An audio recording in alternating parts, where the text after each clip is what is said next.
This happened about 20 years ago. I was 9 years old at the time, but my parents have also told me their side of this story on a bunch of different occasions, so that should help. My parents are both biologists. They met at work, and from there it was history. The place where they worked at the time was a government building dedicated to biology research, used in government projects, turned towards the public. Meaning they were the ones studying the environment and making environmental protection laws around their studies. This being a massive old government building, it always had a security guard present, day and night. During the day, these security guards would mostly just stay at the reception and greet people, but at night, they would go do their rounds and make sure there were no intruders, because of all the science equipment and computers kept in the building. Initially, one of the guards seemed like the nicest person. He was always really nice to me, and frankly, all the memories I have from him before this were really nice. He would greet me and talk to me in the nicest way every time my parents brought me to work. He would make me paper planes, which he was surprisingly good at, and throw them around with me. And he would stay with me at the reception on days my parents had to work in the night. Obviously for me, that would get really boring really fast, so he'd keep me company and entertain me. Mostly we would talk, play with the paper planes, and watch TV. It all seemed nice enough. Nice enough for my parents to trust him with me, which was probably their biggest mistake. One night, my parents had to work even later than usual. I think it was around 10 p.m. and they were still at it. So this guy who was on the night shift decided to take me around the building with him to do his rounds. We started on the top floor, checking all the rooms in the exterior part of the roof. Every room was so dark that I'd always stay a little behind and wait for him to turn on the lights. Then we stepped down to the second floor where my parents' office and labs were. We checked the opposite side of the building, going into labs with massive extractors, microscopes, and every kind of science equipment you might think of. We walked down the stairs to the first floor, where most of the administration rooms were. I still remember seeing some maps on the walls, and embalmed fish everywhere, serving as decorations. The first floor was all clear, so it was time to check the 2 basement levels. I thought it would have made sense to check the labs on the right side first, as the left side had a flight of stairs at the end, leading up to where my parents were, but for some reason, he decided we go check that side first. We checked all the labs, but I noticed his pace was accelerating, and he was starting to look and sound happier. Excited even. Once again, we checked all of the labs, all the corners from one end to the other, turning the lights on ahead of us and turning them off behind us when we left. When we got to the last area, he turned all the lights on, and he went inside. There were 3 separate offices on each side of the lab, and on the first one, he hurried towards the printer, opened it up, took out 2 pieces of paper, and made 2 quick paper planes. That's when everything changed. He picked up one of the planes, went outside of the office, and threw it towards the end of the room. Then he told me the one he just threw was mine and that we could throw them around in there. I ran to the other side of the room to pick my plane up, excited to play with it, and suddenly the lights went off. When I turned around to check what was happening, I saw him getting out of the lab and turning the lights off and locking the door. I ran to the door, punched it and kicked it while screaming for him to open it. Panic taking over me because of how scared I was being in the dark at the time. Through the glass on the door, I could see him scurrying away into the corridors, turning the lights off as he went and disappearing after turning a corner. I'm pretty sure that everything I felt and every shadow and creepy monster I saw in there while waiting was part of my imagination because of how scared I was. I balled up against a corner and could see shadows moving around me in the dark. I could only cry, lost without knowing what was happening and why he was doing this. My parents finished work eventually, and when they did, they packed their things and made their way to the lobby to pick me up and go home. When they got there, the security guard was at the reception, but I was nowhere to be found. They panicked, of course, and must have shouted 100 different cuss words at the guy. I'm not sure how my dad didn't murder him right then and there. But when they first asked the guy where the hell I was, and what he had done with me, he simply said that he had gone to do the rounds with me, and I must have gotten lost somewhere. This is a building that would take you about an hour and a half to check from top to bottom, even if you were rushing. So, must have gotten lost somewhere is not exactly helpful. They looked for hours without finding me. It was only when I saw a far light at the end of the corridors, leading to the lab that I was in, that I got the courage to stand up, rush towards the door, and start punching as hard as I could. They finally found me there and made the guard unlock the door to get me out. I don't really remember sleeping that night, and if I did, it must have been out of exhaustion. But I know I made my mom stay in the bedroom with me the entire night.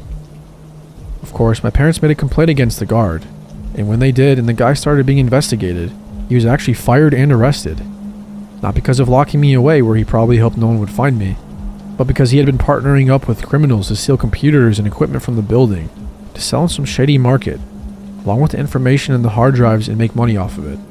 By then, he had stolen a lot of old computers without anyone realizing, and who knows what his plans were for me that night. I'm not convinced that locking a crying child in the middle of the darkness, hidden away in some room, is exactly the most normal behavior if you're not trying to hide them and get them later when everyone else has left and sell them as a part of your product. Luckily, he never had the chance to do that, and I really hope he never got to do it to any other kid.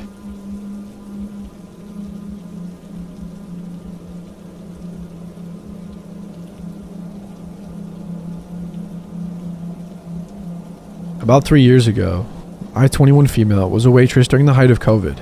It was my first ever job, and I remember being so excited to start as soon as possible, after all my training was finished and I got my certifications. We closed at 10 p.m. every night at the time, and typically it was just my cook, a 20-year-old guy, and I. Rarely would there be another waitress with me, and I liked it that way.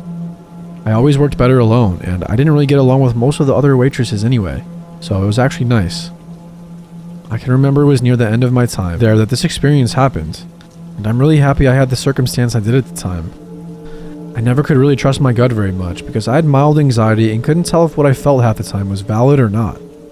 I mention this because when this all went down, it felt real, and I had an absolute feeling. I had started my shift that evening around 3 p.m. I said goodbye to the last waitress, and I was on my own with my cook. Everything was pretty slow and normal, until I got a call about one of the specialty items on a limited time menu that we had. The food couldn't be ordered as takeout, and the lady over the phone really didn't take it well. After a little debating, she finally decided to sit and eat instead. I'd say around 10 to 20 minutes later is when I spotted an older looking car pull up, and 3 people came out. 2 men and a woman who looked to be in their 30s or 40s. I could tell that it was the same lady I spoke to over the phone, judging by her attitude coming in. I further confirmed it by asking since I already had a pretty good idea of what she wanted to eat. What I thought was an act of mild embarrassment and pettiness was actually something more sinister later on. Her attitude towards me changed when she saw me. She was much nicer and more cooperative. This didn't ring any bells at first because it was something that most people who wanted to look good in front of others would do. I sat them at a booth and took their orders.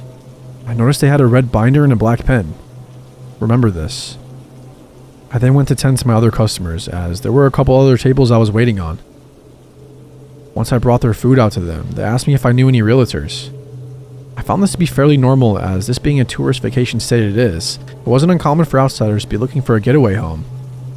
I would say this was reasonable for me to assume it was nothing if they didn't already look like the unsavory type of people, if you get what I mean.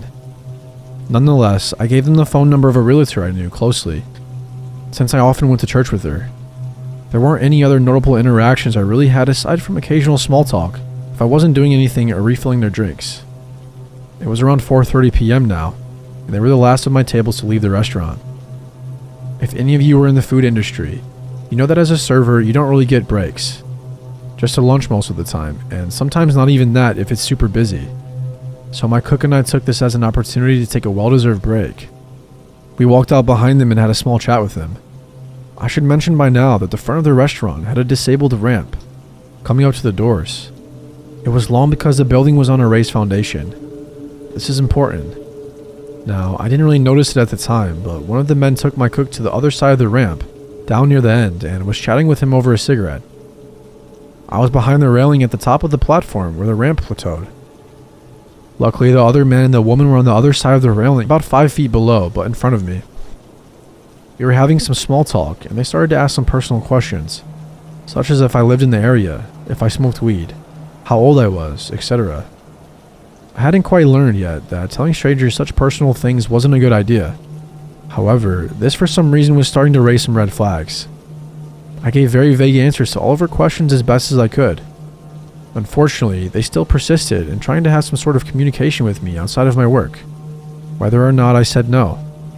I suppose when they finally realized that I wasn't going to give that information up, the woman finally got to her point. She told me that she had a business offer for me. It was for a cleaning service. I don't like cleaning anyway, so regardless, I would have said no. However, what she said next solidified my answer. She proceeded to tell me that she owned a maid service called the Pretty Kitties Maid Service. She said that she needed pretty and young girls like me. and that she had 10 girls now as it was, and she wanted to expand. She mentioned how they got paid $30K. She didn't specify the time length and how it would be a great opportunity for me to help her with her business. I instantly knew at that point that it certainly wasn't a maid business and I was in danger. However, I didn't understand just how much danger I was in. I politely declined her offer and told her I liked my job as it was, that I was satisfied working for my boss. She tried to further convince me by telling me how easy it was and reiterating how much I'd make under her supervision. She mentioned how she had a van for her business and described it to me. I can't exactly remember what she told me, but I do remember how she told me to follow her to her car. She said she'd show me a picture of her van in her car, but her phone was in her hands. I knew for certain I wasn't going anywhere with her or near that car. I declined yet again and said that I was fine right where I was. I said she could show me on her phone instead, but she was hesitant, after which she proceeded to end the conversation and left with the two men. A little shaken, I walked back into the restaurant with my cook and told him what I had just experienced. He joked about how I'd have good money if I went with him, because I didn't take the situation as seriously as I should have. I laughed with him. At the end of that night, when the cook's grandmother came to pick us up, I mentioned the weird interaction. A panicked look came over her and she sat silent, staring at me. I got confused and asked her if everything was okay. That's when I learned the signs of human trafficking. She broke it to me that I was almost trafficked and I was incredibly lucky I didn't get kidnapped. My stomach dropped and I started to panic at the realization of how much danger I was in. Nothing really happened after that, except for the red binder and the black pen I told you to remember. I went to work the next day and a customer walked in. Now, normally in my part of town, not many people like to sit and relax for a while. They're mostly there to just eat and leave, as it wasn't exactly a cafe. Well, I get into my apron and sit this gentleman. He was well dressed, not in a suit and tie, but just nicely dressed. He was alone. I sat him at a single booth and took his order of one single coffee. He had a red binder and black pen with him. I didn't even notice until my cook from the night before reminded me of it. I was so shocked at the fact, and it unsettled me even more that he proceeded to sit there for 3 hours, watching me as I tended to my tables. I kept asking him if he needed anything else, and he asked me if people never just sat and relaxed with coffee. I sort of shrugged and said no, not here. Now this might come as a surprise to some of you, but servers, believe it or not, do not listen in on some of your conversations. I'm lucky I did it with this one. I specifically remember him speaking over the phone about finances and how he needed to find another house. He spoke about moving money and how he was going to pay his girls that night. I ran to the back of the kitchen and told my cook. Thankfully, he came out with me to help deliver some plates in order to throw that guy off. It worked, I think. He ended up leaving not long after that, and I haven't seen or heard anything since. I'll tell you though, I've been much more on guard since then.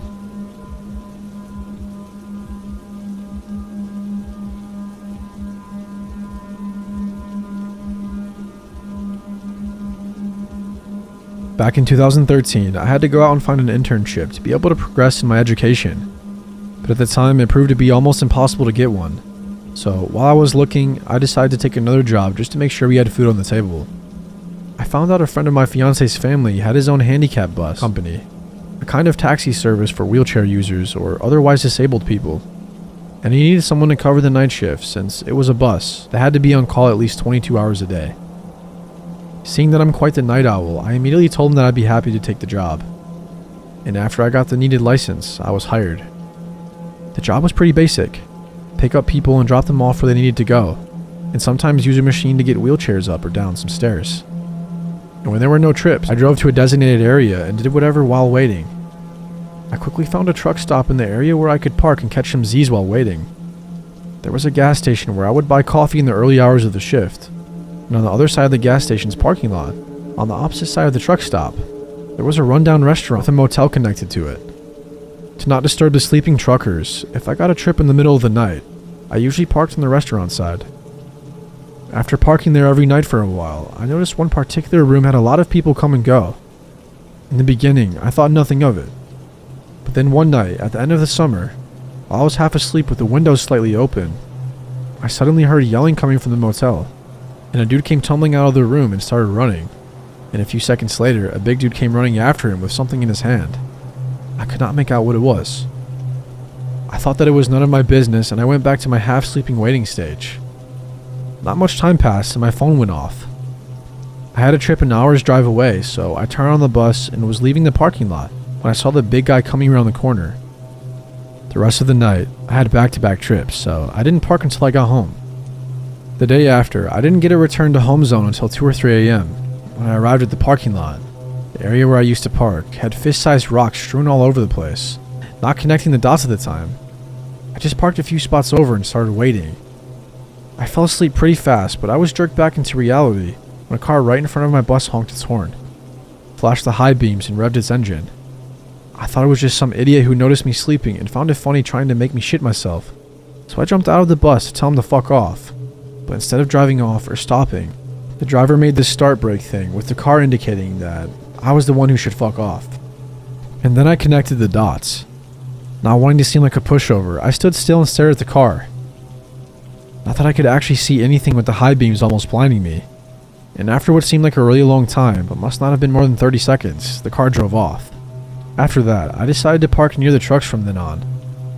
A month or so passed and nothing had happened since the car episode, and I figured that nothing more would if I just kept parking by the trucks. Then one night I had a long 12-hour shift on a Sunday, 6 p.m. to 6 a.m., and I didn't have time to eat dinner before work that day. And during the first half of my shift, I had back-to-back trips with no time to eat. So when I got a return to home zone, I quickly parked in the far end of the almost empty truck stop and got ready to eat my now very late dinner that my fiance packed for me.